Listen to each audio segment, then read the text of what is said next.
अस्सलाम वालेकुम व रहमतुल्लाहि व बरकातुहू। इत्तेहाद न्यूज में आप सभी का खैर मकदम है। अधिवेशन आखिरी मरहले में और कई सारे बिल मंजूर भी हो चुके हैं और कुछ मंजूरी की राह पर है। इन तमाम के दरमियान शिवाजी महाराज की मूर्ति की इफ्तिताह के वक्त एक बहस देखने को मिली और इसी बहस को आगे चलते हुए देखने को मिल रहा है।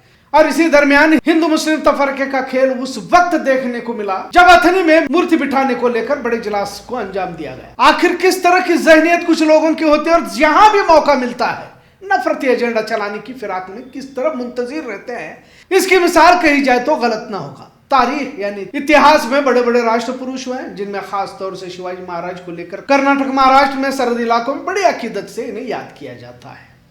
आज तारीख के औराक पलटने की कोशिश करेंगे इसी बहाने से, पर जिस शिवाजी महाराज की तारीख में किसी तरह हिंदू मुस्लिम का तफरका नहीं हुआ करता था, जो उस राष्ट्र पुरुष की मूर्ति के वक्त नफरती बयानबाजी को लेकर हंगामा देखने को मिला। कांग्रेस के कायद संतोष लाड ने नफरती अतनाड़ का जवाब तो दिया, पर भाजपा के कुछ लीडरों को शायद इसका सियासी मुफाद हासिल करना था ताकि अपने आप को हिंदुत्व के आलमबरदार पेश कर सके, और इसी की कोशिश की जा सकती है। भारत अंग्रेजों से पहले मुगलों के मातहत रहा और उससे भी पहले अलग अलग टुकड़ों में देश को देखा जाता था। अलग अलग रियासतें थी, हुकूमतें थी, अपनी अपनी सल्तनत अपनी अपनी बादशाह को वसी करने की फिराक में रहता था।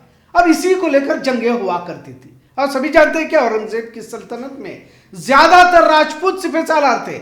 आज जो हम तारीख के कुछ नुक्ते आपके सामने पेश कर रहे हैं तारीखी किताबों से लिए हुए, अगर किसी को दलील की जरूरत हो तो मुझे राब्ता कर सकते हैं।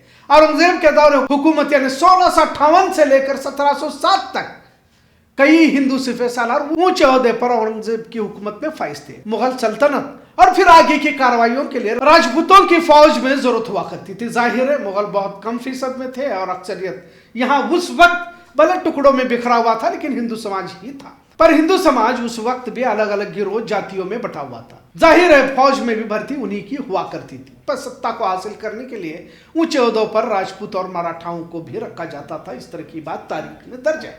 हिंदू मनसबदारों की तादाद अकबर के वक्त बहुत ज्यादा थी, 30% तक की बताई जाती है, क्योंकि सल्तनत का दायरा भी बहुत वसी था। बाद में यानी कि 1679 से 1707 में दक्खन के इलाकों में कार्रवाइयों में इजाफा, और इन्हीं कार्रवाई में इजाफा होते देख मराठाओं को भी ऊंचे ओहदे पर बड़ी तादाद में रखा गया। खैर, पर किसी धर्म की बुनियाद पर इन ओहदों पर बिठाना वगैरह इस तरह की बात उस वक्त नहीं हुआ करती थी, बल्कि मजहबी मामलात का दखल उस वक्त था ही नहीं।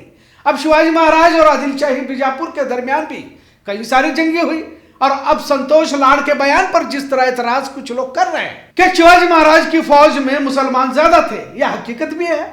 शिवाजी महाराज ने कभी मुस्लिम समाज के खिलाफ मुहिम नहीं छेड़ी, बल्कि मराठा सल्तनत या मराठा स्वराज की हिफाजत के लिए जंगें हुआ करती थी। शिवाजी महाराज ने गोलकोंडा के निजाम से भी तो गठबंधन किया था। बहुत सारी किताबों को बतौर सबूत पेश किया जा सकता है। जो हमने पढ़ी है वो गोविंद पानसरे की किताब हुआ शिवाजी में कई सारे तफसीलात पेश किए गए। 60,000 के करीब मुस्लिम फौजी होने की भी बात किताब से मिलती है। खास तौर से जिन शिवाजी महाराज के कमांडरों का जिक्र किया गया है उनमें अगर खास नाम लिए जाए तो सिद्दी हिलाल, दौलत खान, इब्राहिम खान, काजी हैदर, सिद्दी इब्राहिम, सिद्दी वाहवा, नूर खान बेगम, शमा खान, हुसैन खान मियानी, सिद्दी मिस्त्री, सुल्तान खान, दाऊद खान और मदारी मेहतर ये काबिल जिक्र बताए जाते हैं। आज इस मौजू पर बोलना इसलिए भी जरूरी समझ रहा हूं क्योंकि तारीख को तोड़ मरोड़ कर पेश किया जा रहा है ताकि हिंदू मुसलमानों की दरार बरकरार रहे।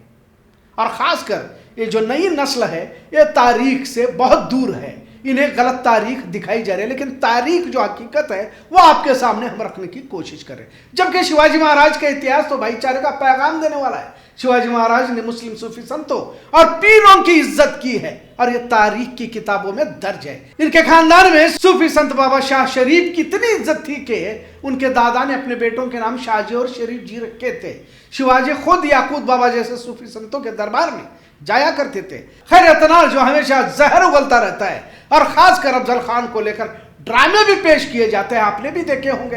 अक्सर तस्वीरें भी आपको चौराहे पर कहीं कहीं नजर आती है। इसका एक और दूसरा पहलू है जिसे कभी भी पेश नहीं किया जाता, जिस तस्वीर को भी पेश करना जरूरी समझता हूं, और तारीख को आईना बनाकर पेश करना भी जरूरी हो जाता है। पर आपको नफरती गिरोह दूसरा पहलू नहीं दिखाएगा। उन्हें सिर्फ एक समाज को लेकर किस तरह नफरत परोस सकते हैं कि मौके वो तलाशते रहते। लिहाजा अफजल खान आदिल शाह का सिपह सालार था और 10 नवंबर 1659 को प्रतापगढ़ के नीचे अफजल खान और शिवाजी महाराज की मुलाकात तय की गई थी। और इस वक्त अफजल खान ने शिवाजी महाराज पर हमला किया तो बाघ नख को निकालकर अफजल खान को शिवाजी महाराज ने खत्म कर दिया। पर इस वक्त अफजल खान की तरफ से कृष्णा भास्कर कुलकर्णी था और इसने शिवाजी महाराज पर हमला किया, पर शिवाजी ने कृष्णा भास्कर कुलकर्णी का सर उड़ा दिया। पर क्या कभी तारीख में कृष्णा भास्कर कुलकर्णी का तस्कर यत्नाल जैसे लोगों के मुंह से निकला या सुना है? और इस तारीख को छिपा रहे हैं, लेकिन तारीख को कभी मिटाया नहीं जा सकता। तारीख में कृष्णा भास्कर कुलकर्णी था और इसने आदिल शाही हुकूमत में बतौर वकील वो अपने खिदमत अंजाम देता रहता था और अफजल खान के साथ शिवाजी को मारने के लिए आया था। ये भी तारीख में उसी तरह से दर्ज है जिस तरह से अफजल खान को मारा था। खैर, अब जब अथनी में शिवाजी महाराज की मूर्ति बिठाने का इजलास हुआ तो कांग्रेस लीडर संतोष लाड ने बीजापुर के बसनगौड़ा पाटिल यत्नाल का जवाब दिया, क्योंकि यत्नाल ने हमेशा की तरह नफरती बयानबाजी करते हुए मुसलमानों के खिलाफ जहर उगलना शुरू किया था। अब जब सेशन में हेट स्पीच का बिल लाया जा रहा है तो इस तरह के नफरतियों का भी इंतजाम होना चाहिए। आखिर ये लोग बयानबाजी से बाज क्यों नहीं आ रहे और ऐसे नफरतियों को ऐसे इजलासों में बुलाया भी क्यों जाता है? समाज में भाईचारा एकता रखने की जिम्मेदारी लीडरों की होती है, पर जहां भी मौका मिले जहर उगलना अब इनका पेशा बनता जा रहा है। लिहाजा हेट स्पीच सख्ती से लागू करने की जरूरत है और खासकर यत्नाल जैसे लीडरों की जुबानों पर लगाम जरूरी हो जाता है, क्योंकि जाती मुफाद की खातिर तारीख या इतिहास को गलत तरीके से पेश कर दूसरी दिशा में मोड़ कर ले जाने की कोशिश करते हैं और अमन के माहौल को तशद्दुद में तब्दील करना यही इनका मंशा रहता है। अथनी के इस इजलास में मरकजी कायद ज्योतिरादित्य सिंधिया, वजीर सतीश जारकिहोली, संतोष लाड, यत्नाल पाटिल और दिगर लीडरान मौजूद थे। पर अब शिवाजी महाराज की फौज में कसीर तादाद में मुसलमान मौजूद थे। इस बात पर बेलगाम के साबिक एमएलए अनिल बेनके को भी एतराज हो रहा है। खैर, किसी मसले को बेवजह तूल देकर कैसे माहौल बनाने की कोशिश की जाती है, इससे भी साबित होता है। इतना जरूर है कि तारीख को बदलने की कोशिश कुछ लोग कर रहे हैं ताकि नफरत की आड़ में सत्ता का लुत्फ उठाते रहे।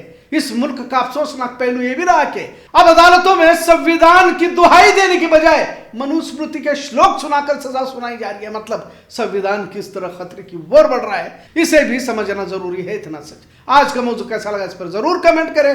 इत्तेहाद न्यूज़ देखने के लिए शुक्रिया। अल्लाह हाफिज। ಕಾರ್ಯಕ್ರಮ ಬಿಜಾಪುರ ಶಿವಾಜಿ ಮಹಾರಾಜ ಮೂರ್ತಿ ಕೂರಿಸುವುದಾಗಿ ಈಜಿ ಇಲ್ಲ, ಯಾಕಂದ್ರೆ ಎಲ್ಲ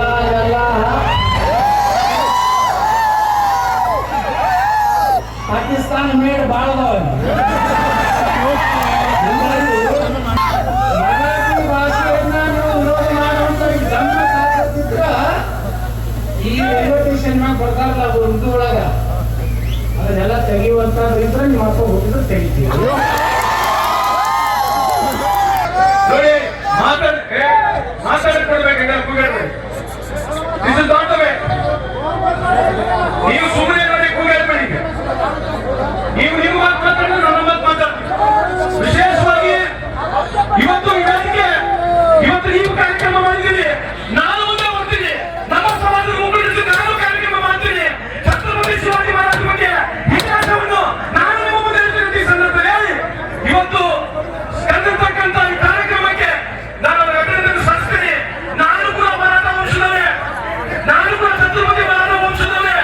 ಆದ್ರೆ ಛತ್ರಪತಿ ಮಹಾರಾಜರ ಇತಿಹಾಸವನ್ನು ಸುಳ್ಳು ಹೇಳಿ ಈ ಸಂದರ್ಭದಲ್ಲಿ ನಿಮ್ಮೆಲ್ಲರಿಗೆ ವಂದಿಸ್ತೀನಿ.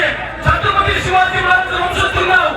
ದಯಮಾಡಿ ಹೆಣ್ಣುಮಕ್ಕಳು ವಿಚಾರ ಮಾಡಿ ಮುಂದಿನ ಪೀಳಿಗೆಗೆ ನಮಗೆ ಏನಾಗಬೇಕು, ಮುಂದಿನ ಪೀಳಿಗೆಗೆ ಏನಾಗಬೇಕಂತಕ್ಕಂಥದ್ದು ಯೋಚನೆ ಮಾಡಬೇಕಂತ ಎಲ್ಲರಿಗೆ ಹೇಳಿ ನಾನು ಮಾತನ್ನು ಮುಗಿಸ್ತೀನಿ.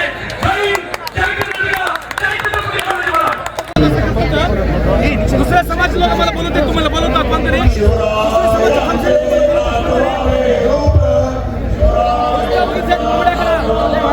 शेरवा खावा, मटण खावा एवढाच. दुसऱ्या समाज लोक तुम्हाला बोलवतात.